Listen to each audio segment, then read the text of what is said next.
नमस्कार दोस्तों, आपका स्वागत है एक यार टेक्निकल दोस्त पर। दोस्तों, आज की इस वीडियो में हम जानेंगे उत्तर प्रदेश में विवाह प्रमाण पत्र जारी कराने हेतु ऑनलाइन रजिस्ट्रेशन कैसे किया जाता है। तो चलिए दोस्तों शुरू करते हैं आज की ये वीडियो। विवाह प्रमाण पत्र यानी कि marriage certificate online process in UP.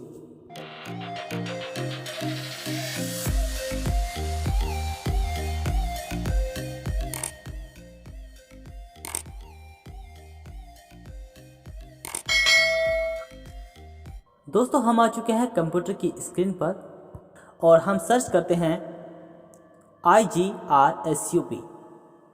इसके बाद हमें मिलता है home page IGRSUP stamp and registration department UP. इस पर हमें कर देना है क्लिक। इसके बाद एंटर हियर पर क्लिक कर देना है और उसके बाद आपके सामने ऐसा पेज शो होगा संपत्ति पंजीकरण, जिस पर मैं वीडियोस बना चुका हूं।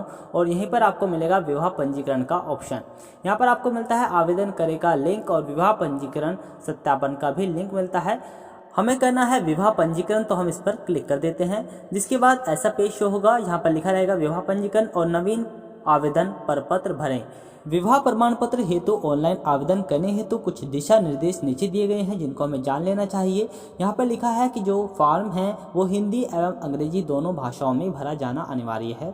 दूसरे में लिखा है हिंदी में आवेदन पत्र भरने के लिए संरचना Hindi typing tool, Google Indic tool अथवा कोई भी अन्य Unicode enabled Hindi typing tool को इंस्टॉल करें अथवा संलग्न हिंदी कीबोर्ड का प्रयोग करें।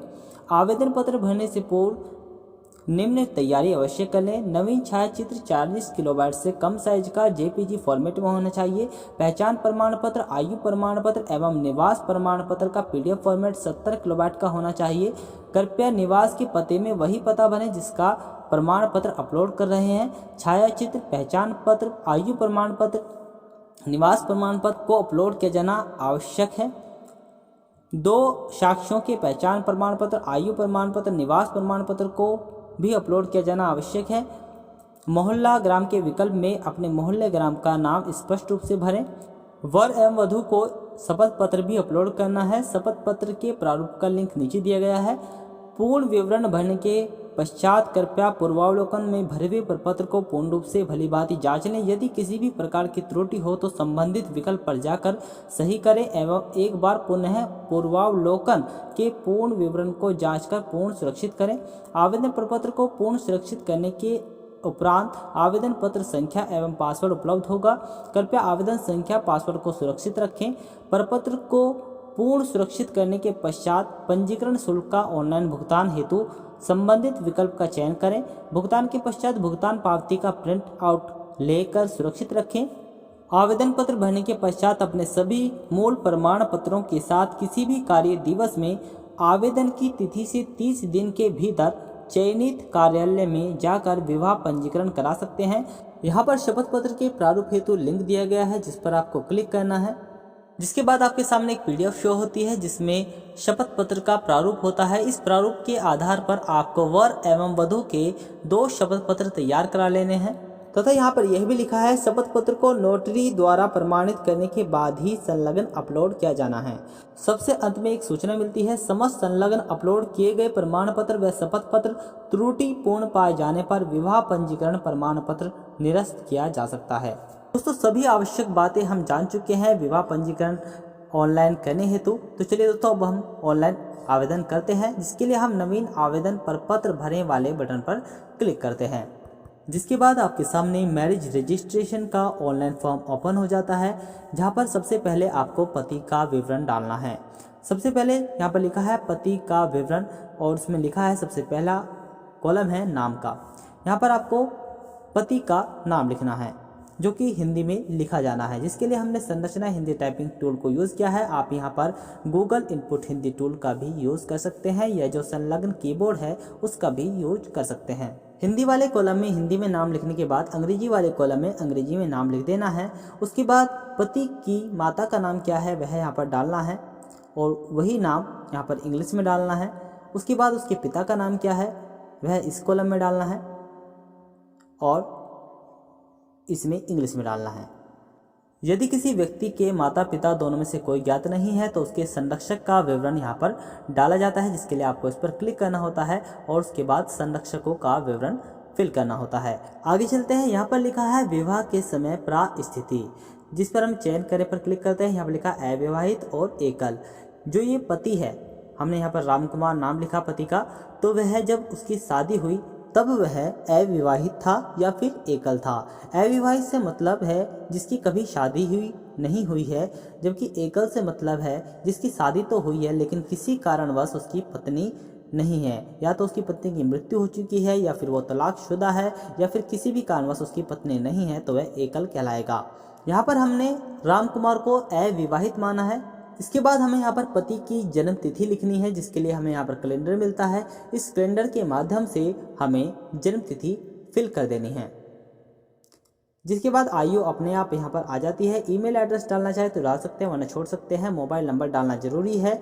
और उसके बाद यहाँ पर राष्ट्रीयता हिंदी में और अंग्रेजी में फिल करनी होती है। यदि पति भारतीय है तो भारतीय वाले कॉलम पर क्लिक करना है। यदि भारतीय नहीं है, किसी और देश का है, तो अन्य वाले कॉलम पर क्लिक करके उस देश का नाम लिख देना है।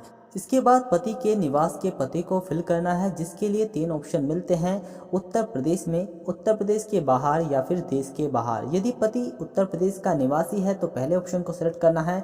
यदि उत्तर प्रदेश के बाहर का है तो दूसरे ऑप्शन को सिलेक्ट करना है। यदि देश से ही बाहर का है तो फिर तीसरे ऑप्शन को सिलेक्ट कर लेना है और आधार कार्ड के अनुसार सही पता फिल कर देना है। चलिए यहाँ पर हम पति को उत्तर प्रदेश का निवासी मान लेते हैं, जिसके लिए हमें सबसे पहले जनपद को सेलेक्ट कर लेना होता है, उसके बाद तहसील को, और यहाँ पर हमें उसके पते को विस्तृत रूप से लिख देना है जो कि आधार कार्ड में वर्णित है। इसके बाद यहाँ पर आप पिन कोड भी डाल सकते हैं। सभी सूचनाएं फिल कर देने के बाद आपको सुरक्षित करने वाले बटन पर क्लिक कर देना है। हमने सुरक्षित करने वाले बटन पर क्लिक कर दिया। उसके बाद पत्नी का विवरण ओपन हो जाता है, जहाँ पर आपको जैसे आपने पति का विवरण फिल किया है ठीक ऐसे ही आपको यहाँ पर पत्नी का विवरण फिल करना है, जहाँ पर आपको सबसे पहले लड़की का यानी कि पत्नी का नाम लिखना है। वही नाम आपको इंग्लिश में लिख देना है। यहाँ पर लिखता है विवाह पूर्व नाम। यदि कोई विवाह पूर्व नाम था लड़की का तो वो नाम आपको यहाँ पर लिख देना है। यदि नहीं था तो खाली छोड़ देना है। उसके बाद माता का नाम लिख देना है। वही नाम यहाँ पर आपको इंग्लिश में लिख देना है।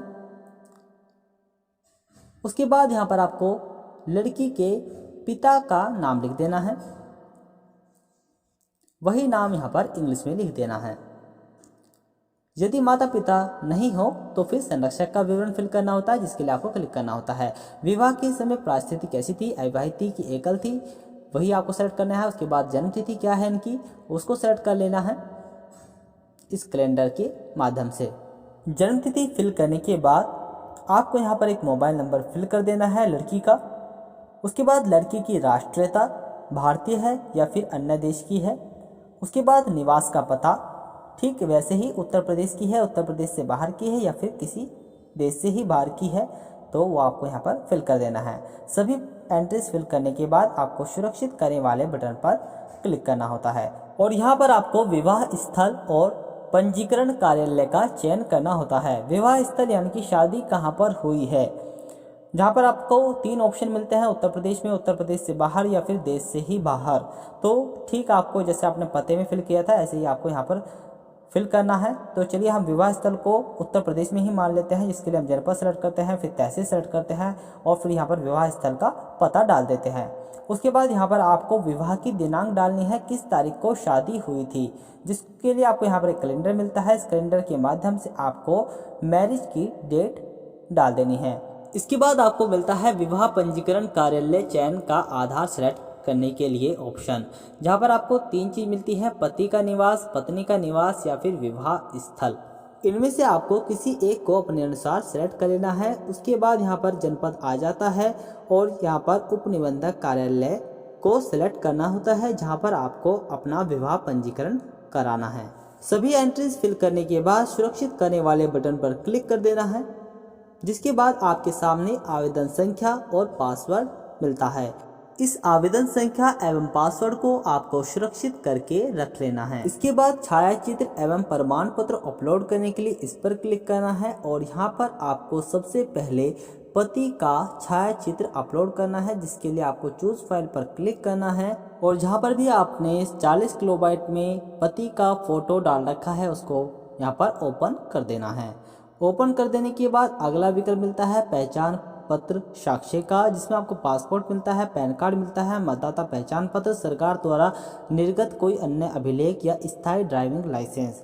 इनमें से किसी एक को पहचान पत्र के साक्ष्य के रूप में सेलेक्ट कर लेना है जो कि पति के पास उपलब्ध हो। उसकी स्कैन कॉपी यहाँ पर 70 किलोबाइट अधिकतम फाइल साइज PDF में आपको यहाँ पर अपलोड कर देना है, जिसके लिए आपको चूज फाइल पर क्लिक करना है और अपलोड कर देना है।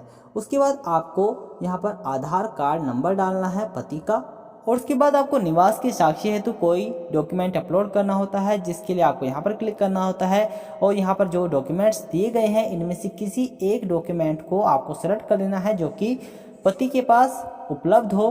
उस डॉक्यूमेंट को सेलेक्ट करने के बाद उसकी स्कैन कॉपी कर लेनी है और उसके PDF में 70 किलोबाइट अधिकतम फाइल साइज में बना लेना है, उसको यहाँ पर अपलोड कर देना है। उसके बाद मिलता है आयु का साक्ष्य। यहाँ पर भी आपको कई सारे डॉक्यूमेंट्स मिलते हैं, इनमें से किसी एक डॉक्यूमेंट को सेलेक्ट कर लेना है, उसकी PDF बनानी है 70 किलोबाइट अधिकतम फाइल साइज में और यहाँ पर अपलोड कर देना है। ठीक इसी प्रकार आपको यहाँ पर पत्नी का छायाचित्र अपलोड करना है, जिसके लिए आपको चूज फाइल वाले बटन पर क्लिक करना है। जहाँ पर भी फोटो है उसको ओपन यहाँ पर कर देना है। उसके बाद पहचान पत्र के साक्ष्य में किसी भी एक डॉक्यूमेंट को सेलेक्ट कर लेना है जो कि पत्नी के पास हो, उसे चूज फाइल पर क्लिक करना है, फिर इसकी PDF यहाँ पर अपलोड कर देनी है। उसके बाद आधार कार्ड नंबर जो लड़की का है, पत्नी का है, वह यहाँ पर आपको डाल देना है। उसके बाद निवास के पते में जो डॉक्यूमेंट्स दिए गए हैं इनमें से किसी एक को सेलेक्ट करके उसकी PDF बनाकर यहाँ पर अपलोड कर देना है। और ठीक इसी तरीके से आपको यहाँ पर आयु का साक्ष्य मिलता है, इनमें से भी किसी एक डॉक्यूमेंट को सेलेक्ट करके उसकी PDF 70 किलोबाइट अधिकतम फाइल साइज में बनाकर यहाँ पर आपको अपलोड कर देना है। ये सब करने के बाद आपको मिलता है साक्षी का विवरण। यहाँ पर आपको गवाहों का विवरण भरना होता है, जिसमें सबसे पहले साक्षी का नाम लिखना होता है, जिसके लिए आपको श्री, श्रीमती वगैरह का सिलेक्शन करना होता है। उसके बाद नाम लिखना होता है, फिर उसका नाम अंग्रेजी में भी लिखना होता है। उसके बाद यहाँ पर आपको साक्षी का पता लिखना होता है हिंदी और अंग्रेजी में। उसके बाद साक्षी का मोबाइल नंबर डालना होता है। और यहाँ पर हमें पति और पत्नी की तरह ही साक्षी के डॉक्यूमेंट्स अपलोड करने होते हैं, जिनमें पहचान प्रमाण पत्र भी अपलोड करना होता है। उसके बाद यहाँ पर हमें निवास प्रमाण पत्र में भी किसी एक डॉक्यूमेंट को अपलोड करना होता है। उसके बाद आयु प्रमाण पत्र में भी किसी एक डॉक्यूमेंट्स को अपलोड करना होता है। ये सभी डॉक्यूमेंट्स साक्षी के होने चाहिए। ठीक इसी प्रकार दूसरे साक्षी का विवरण भरा जाना है, उसके भी नाम लिखा जाना है, उसका पता लिखा जाना है, उसके भी पहचान प्रमाण पत्र, निवास प्रमाण पत्र और आयु प्रमाण पत्र से संबंधित डॉक्यूमेंट्स अपलोड किए जाने हैं PDF फॉर्मेट में अधिकतम साइज 70 किलोबाइट में। दूसरे साक्षी के भी सभी प्रमाण पत्र अपलोड होने के बाद यहाँ पर हमें विवाह संपन्न होने का प्रमाण पत्र अपलोड करना होता है, जिसमें हमें धार्मिक प्राधिकारी द्वारा निर्गत प्रमाण पत्र, राजपत्रित प्राधिकारी द्वारा निर्गत प्रमाण पत्र, विवाह स्थल का प्रमाण या सदस्य स्थानीय निकाय द्वारा निर्गत प्रमाण पत्र, इनमें से किसी एक को PDF फॉर्मेट में 70 किलोबाइट में यहाँ पर अपलोड करना है। इसके बाद यहाँ पर हमें पति और पत्नी का PDF फॉर्मेट में 70 किलोबाइट अधिकतम फाइल साइज में शपथ पत्र अपलोड करना है, जिसका फॉर्मेट हमने शुरू में ही दिखा दिया था। इस प्रकार से सभी डॉक्यूमेंट्स अपलोड करने के बाद हमें सुरक्षित करने वाले बटन पर क्लिक कर देना है। इसके बाद आपके सामने पूर्वावलोकन हेतु डिटेल्स आ जाती हैं, जिन्हें आपको चेक कर लेना है। जो अभी तक आपने एंट्रीज फिल करी हैं वे सभी सही हैं कि नहीं है। यदि उनमें कोई त्रुटि है तो आप उनको संशोधित भी कर सकते हैं। जो प्रमाण पत्र आपने अपलोड करे हैं उन्हें आप चेक भी कर सकते हैं कि आपने सही प्रमाण पत्र अपलोड करे हैं कि नहीं करे हैं। यदि कोई त्रुटि मिलती है तो आप उसको संशोधित कर सकते हैं। संशोधित करने के लिए संशोधन करें वाले बटन पर आपको करना होता है क्लिक, जिसके बाद आप मेन पेज पर आ जाते हैं, जहां पर आपको विवाह पंजीकरण में आवेदन करने वाले विकल्प पर क्लिक करना है और यहां पर अपनी आवेदन संख्या, पासवर्ड और कैप्चा फिल करने के बाद प्रवेश करें वाले बटन पर क्लिक करना है। और यहाँ पर जो वर्तमान पासवर्ड मिला हुआ है हमें उस पासवर्ड को यहाँ पर डाल देना है और एक नया पासवर्ड क्रिएट करना है और सेम उसी पासवर्ड को नीचे वाले कॉलम में पुनः लिख देना है। उसके बाद सुरक्षित करें वाले बटन पर क्लिक कर देना है और उसके बाद नए पासवर्ड से लॉगिन करने के लिए यहाँ पर क्लिक करना है, जिसके बाद फिर से आप प्रयोक्ता लॉगिन वाले ऑप्शन पर आ जाते हैं, जहां पर आपको अपना आवेदन संख्या डालना है और जो नया पासवर्ड बनाया है उसको डालना है। उसके बाद कैप्चा फिल करना है और उसके बाद प्रवेश करें वाले विकल्प पर क्लिक करना है, जिसके बाद आपका आवेदन ओपन हो जाता है और जहाँ पर भी आपको करेक्शन करना है उस ऑप्शन पर जाकर आप अपने आवेदन को संशोधित कर सकते हैं। दोस्तों कभी कभी वेबसाइट प्रॉब्लम होने के कारण संशोधन आसानी से नहीं हो पाता है, काफ़ी परेशान होना पड़ता है, तो आप ज़्यादा टाइम वेस्ट मत करिएगा, दूसरा नवीन आवेदन कर लीजिएगा। संशोधन करने के बाद आपको पूर्ण सुरक्षित करें वाले बटन पर क्लिक कर देना है और उससे पहले आवेदन पत्र को प्रिंट कर लेना है। पूर्ण सुरक्षित करने के बाद आपका आवेदन लॉक हो जाता है और उसके बाद आपको करना होता है फीस पेमेंट, जिसके लिए आपको ऑनलाइन पेमेंट गेटवे पर जाना होता है और अपने फीस का भुगतान करना होता है। भुगतान करने के बाद भुगतान पावती रसीद को प्रिंट करके रख लेना है और सभी मूल दस्तावेजों के साथ संबंधित उपनिबंधक कार्यालय में जाकर विवाह का रजिस्ट्रेशन करा लेना है। विवाह का पंजीकरण कराने के 10 से 15 दिन के भीतर आपका विवाह प्रमाण पत्र यानी कि मैरिज सर्टिफिकेट जारी कर दिया जाता है। तो दोस्तों आज की इस वीडियो में इतना ही। वीडियो अच्छी लगे तो वीडियो को लाइक कर दीजिए, चैनल को सब्सक्राइब कर दीजिए, बेल आइकन पर क्लिक कर दीजिए।